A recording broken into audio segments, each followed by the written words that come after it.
That's confusing. All right. Okay. So this is the third time that I've had the joy of your performing and your voice and your spirit.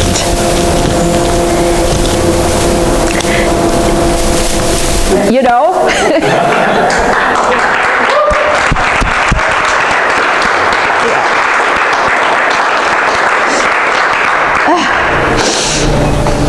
Happy Cinco de Mayo. So this is the closest I could get to Cinco de Mayo. It ain't that close, but I tried, yeah. So it is my joy to be with you today and my honor to be with all of you. And I just want to say God loves the sound of kids in church. Yes. Truly. Yes. Can you just tell us who this precious person is? Oh, you are such a blessing. And besides that, you're beautiful. We're so glad to have you with us today. This is really a treat. So today I'm talking about cultivating a resilient spirit. Cultivating a resilient spirit. And I'm going to share some quotes with you that will kind of get you into the groove of where we want to play today in this cultivating a resilient spirit. The first is from one of my sheroes, Maya Angelou. I can be changed by what happens to me, but I refuse to be reduced by it. Dr. Steve Maraboli, life doesn't get easier or more forgiving. We get stronger and more resilient. Khalil Gibran, out of suffering,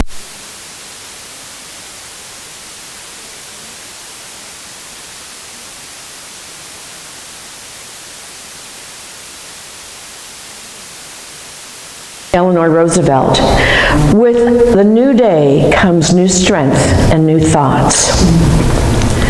Philosopher Pierre Teilhard de Chardin, it is our duty as men and women to proceed as though limits of our abilities do not exist. Wow. Sheryl Sandberg, you were not born with a fixed amount of resilience. Like a muscle, you can build it up and draw on it when you need it. In that process, you will figure out who you really are, and you just might become the very best version of yourself. And this is from a 17th century Japanese poet and samurai, Mizuta Masahide. My barn having burned down, I can now see the moon. Isn't that something? So I'm sharing with you today, and actually again at the end of the month, from a book that I am reading again. The book is by Brené Brown, The Gifts of Imperfection.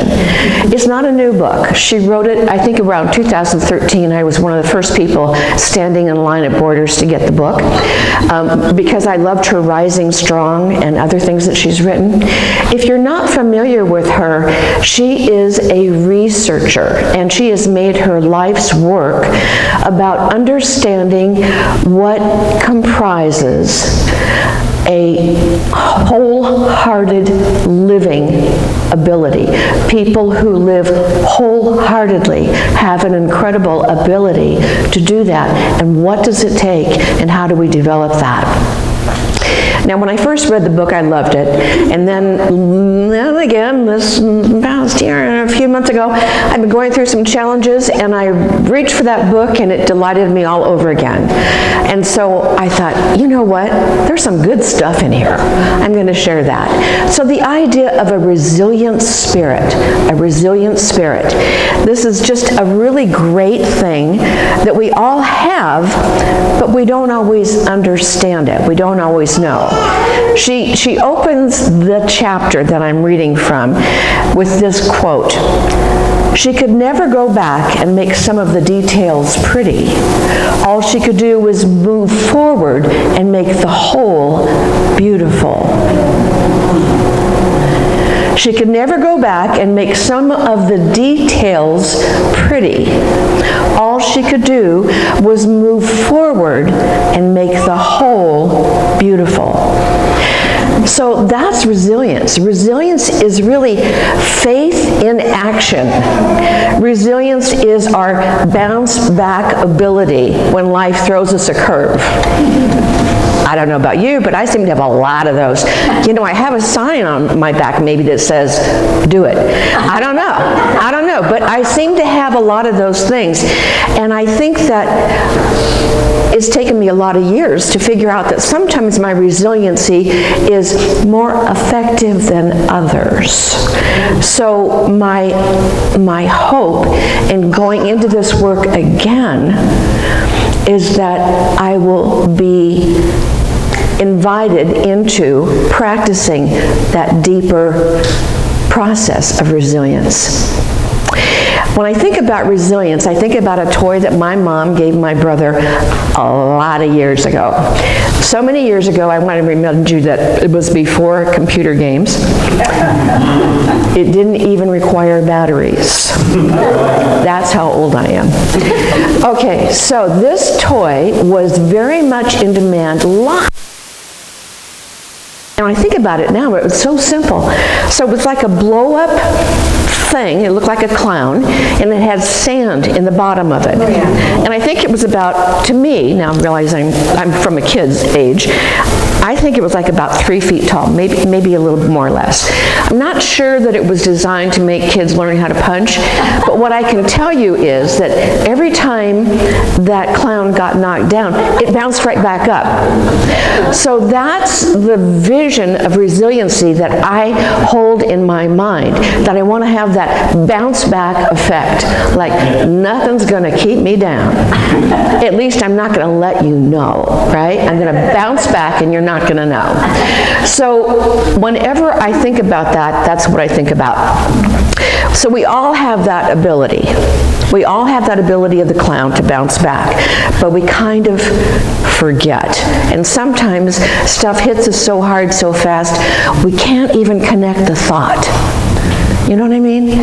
It has nothing to do with our innate brilliance. But we have a problem sometimes connecting that thought.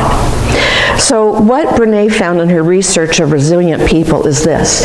Resilient people are resourceful.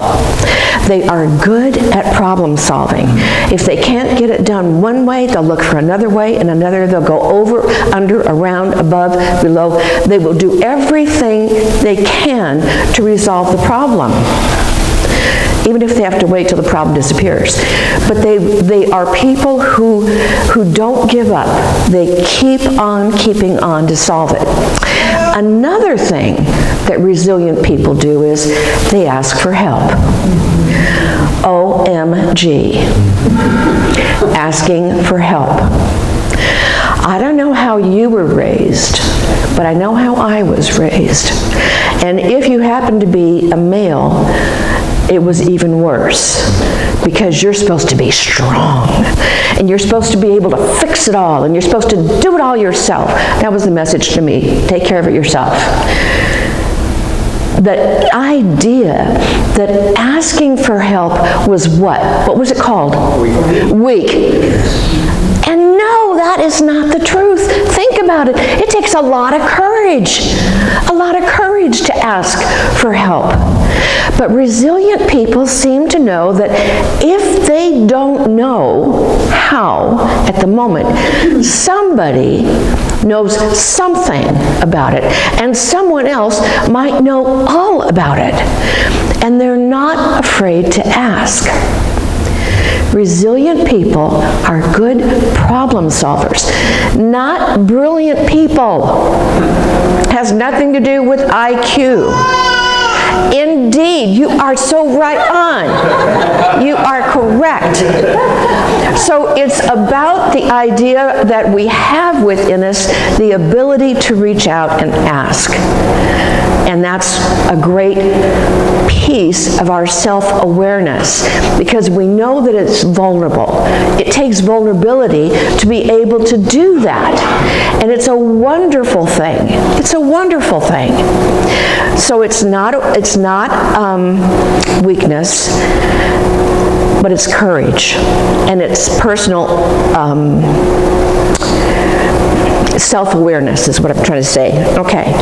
She also found out that, I just want to speak about that thing about asking other people. You remember when Jesus sent out his students, his disciples, he sent them out into the world to share the teachings that he had been sharing with them. But he didn't send them out on onesies. No, he sent them out 2 by 2. And the more that I reflect on this, the more I realize that he was so brilliant. Because we all need someone else to bounce things off of. We all need someone else that says, you can do it, or I'm here with you, or together we'll make this work. So it was the idea of them having reassurance, of them having someone else to reflect with, because it couldn't have been easy. It couldn't have been easy going out to places that they were not familiar with, trying to talk to people in a new way, because Jesus really was kind of subversive when you think about it. You know, he never discounted the Torah. He did not discount all of his Jewish schooling that he had, but he would say, you have heard it said, but I say, and he would give us a new interpretation, a new way of looking at things. And it was pretty powerful and pretty darn exciting when you think about it. So I am confident that Jesus, in his superior knowledge, did that, sending them out 2 by 2, so that they would always have someone else to bounce things off of. There would always be somebody that says, I've got your back, you know, in whatever way they said it in those days. You got what I mean, you know. So there was somebody else to lean on, to rely on, to know that we're here for one another. And I got to tell you, now that I'm on that topic, you know how I hardly ever get distracted. So sometimes, I got to tell you, sometimes I get a little disappointed in our community. And I'll tell you why. I think it's because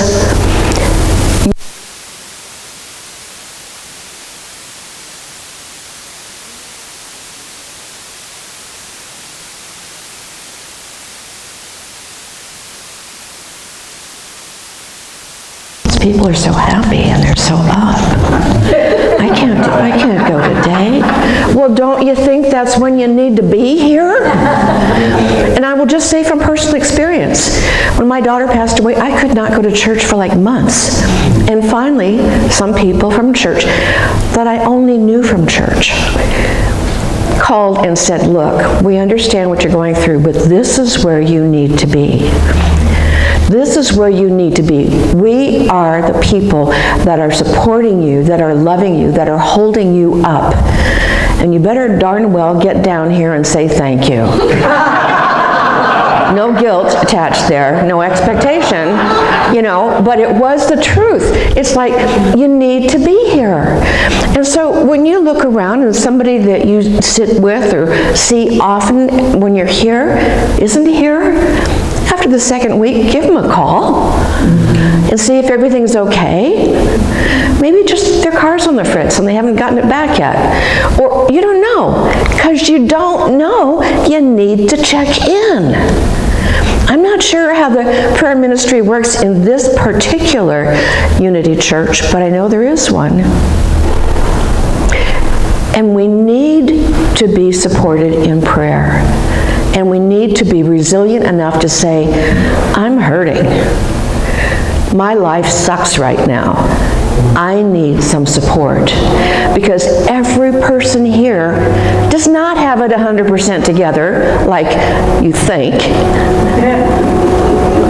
However, they are here to support and love each other person. So don't be afraid to ask. I've made such a heart connection with a few people here, and it's so important to me when I get here to see those faces, to get those hugs.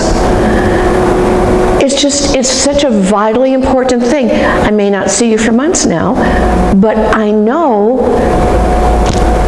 I have you in my heart, and I think I'm in yours. So it's really an important thing to reach out and not get stuck behind. So some of the things that Brene found out in her research of resilient people, she discovered there are some characteristics that are typical. The first is cultivating hope. Cultivating hope. The second is practicing critical awareness. And the third is letting go of numbing and powerlessness. So at the University of Kansas in Lawrence, which I've spoken at that church before, they are studying hope. I'd like to be a college student again and study things like that. But anyways, they're studying hope. And what they have discovered is that hope is not an emotion.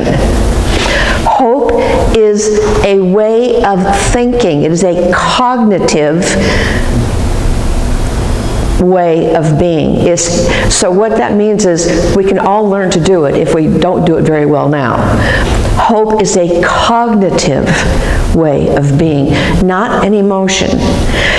You know, that just hit me, like, this is the second time I've been through this book, and it hit me harder this time, or more impactfully, shall I say, not harder, than it did the first time. I thought that was brilliant.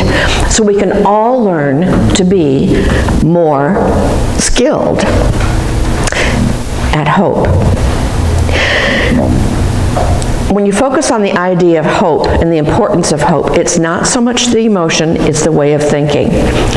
And one of the researchers there at the University in Kansas at Lawrence says this involves three things: goals, knowing where you want to go; two, pathways, having an idea of how you're going to get there. Now, the idea may not be the full fleshed out picture. It may not be all of the steps that you're going to take, but you know you have a starting place. You have an idea of I can do this, and I'm going to start with this. And then finally, that agency is that can-do thing.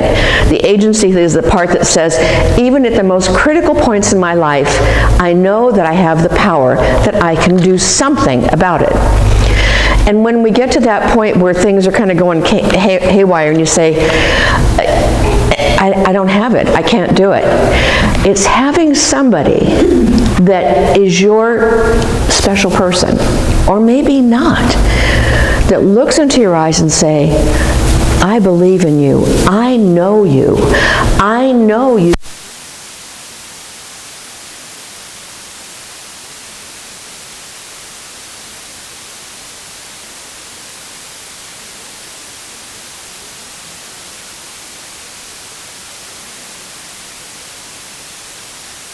Or whatever, you know, I mean, that they care enough for you to be at your best. Do you know what I'm saying? Yeah, so I'm affirming that you all have someone like that in your life, and if you don't, start developing those connections, because that's really, really important. How powerful is it to receive that kind of affirmation? Have you ever been on the receiving end of that? Lucky you. Have you ever been on the giving end of that and seen what happens when somebody hears that and they know that you mean it? That is so incredibly exciting. It's so exciting. In research that they've said, one of the things that's dangerous is hopelessness, and hopelessness is dangerous because it leads to feelings of being powerless. My friends, we are not powerless. We are incredibly strong. And I love the definition of strength from Dr. Martin Luther King. He says, strength is the ability to affect change. The ability to affect change. We are not powerless. We can affect change, all of us, absolutely. And the invitation to ourselves, I believe, is changing ourselves, is to step into a greater degree of our own personal power. We don't get there all at once. Sometimes it's a little bit of this and a little bit of that, but it's a growing and evolving. It's stretching into that a little bit more each year. So that's one of the facets of resiliency, is hope. The second identified is the need to practice critical awareness. What does that mean? It means that you examine everything that is presented to you, because it's important that we check out the messages that we get, to not be indiscriminately open and allow everything into our consciousness, because it's not healthy. Emmett Fox used to say, it's important to be the gatekeeper of our minds. Critical thinking is questioning, is what I'm hearing accurate? Is what I'm hearing accurate? My dad, God bless him, I didn't think that way at the time, but when I was a young person in school and I would be doing homework at night, he would sit down at the table and I always think to myself, oh God, no, please, not tonight. And he'd say, what are you reading? And I'd say, well, I'm doing that and that. He'd say, well, how do you know what you're reading is true? Because it's in a book. But that wasn't a good enough answer. So I learned a lot, not about the topic I was studying, but about critical thinking and about examining things. About examining, what does that mean? What about the other parts of that? And it didn't make me popular, I can tell you that. And I had some teachers who wanted me to stand outside the door. Well, because I always had questions, you know, and I always had to say, well, if this is this, well, then the framework for that would be such and such, so then how would that outpicture? They didn't like it. I can't imagine why, but they didn't. So it's important, though, that we really do question things. And one of the reasons is when we get into hopelessness, and we all get there points in our lives, and I'm inviting us not to, but we do, we are so much more subject to the whole idea of what other people say is right.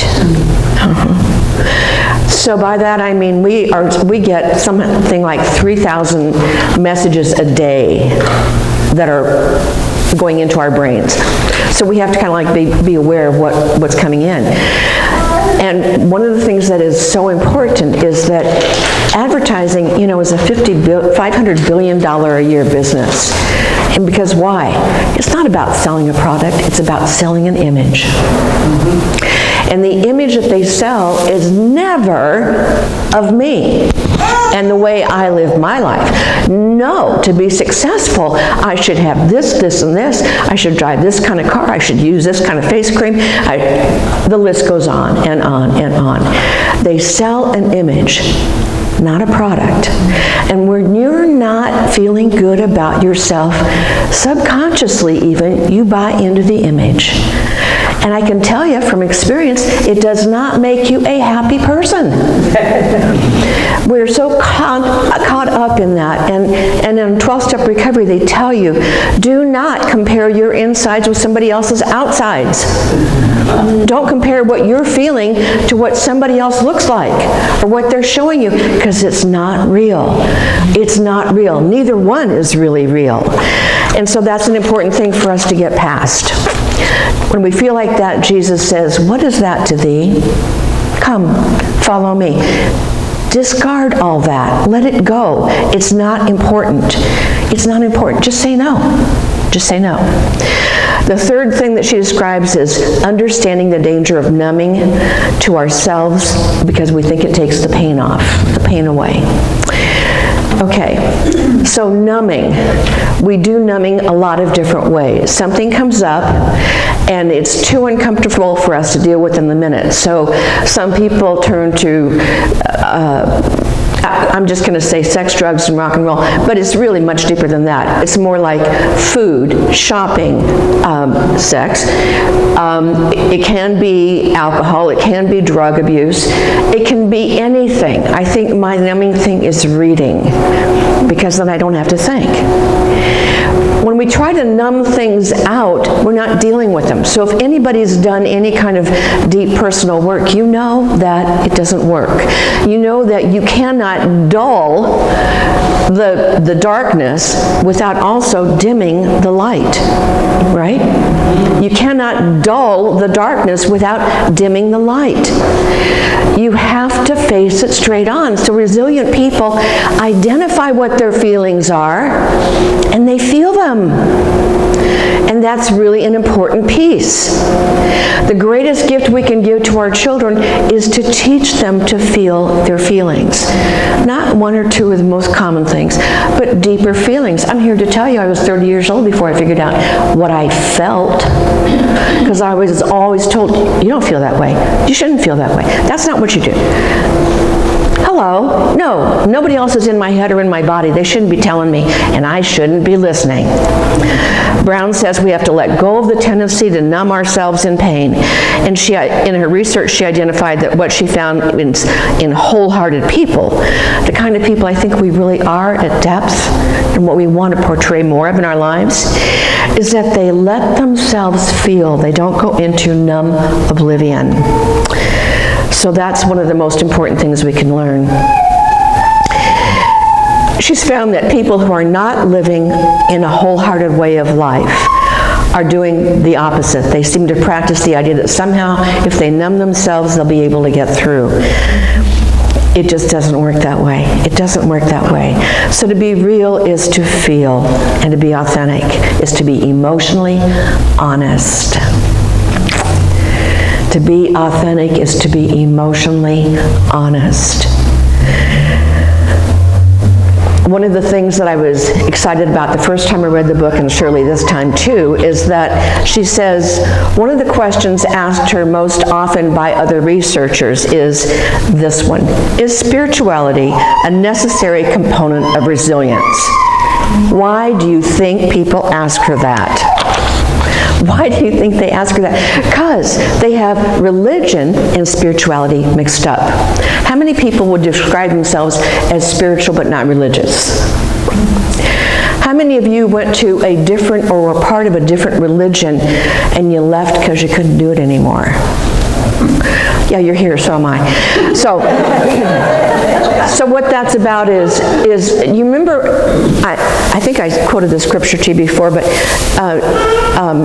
Jesus is talking about a scripture from Hosea, the prophet.